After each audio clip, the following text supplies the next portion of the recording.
If you've been through trauma, if you've had childhood trauma, if for any reason in your life you were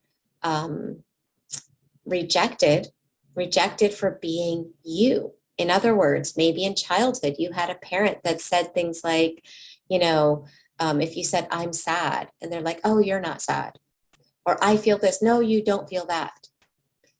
Those are things that start separating us from our connection to self. And in childhood, what we start learning is that being authentic is wrong or bad.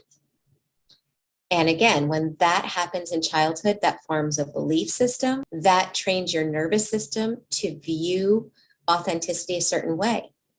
So people that struggle with authenticity wind up being people pleasers, shapeshifters. And the reason that they're like that is because that's what they had to do in childhood. They had to change themselves in order to make that parent happy because of whatever dynamics was going on in the family. And so what happens is maybe you get out of a relationship with a narcissist. Maybe you learn, okay, I'm going to be authentic, and you're all geared consciously to be authentic. But what a lot of people don't realize is that their conscious mind can be on one page and their subconscious mind can be on a totally different page. And until you learn how to bridge that gap and how to get your subconscious mind to work with you instead of against you, every time you try to be authentic, it gets uncomfortable. And you might meet someone new and they might want to do something. Or they might ask you, what would you like to do?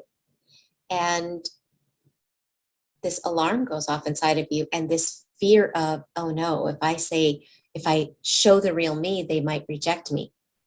And then you start saying things like, well, whatever you want to do is fine. And I know that's a tiny little thing, and we all have done that. And there's nothing wrong with doing that every now and then. But if you constantly suppress your real thoughts, your real beliefs, your real emotions, your real passions, your real desires, then that's a problem, because you're never really showing up as the real you.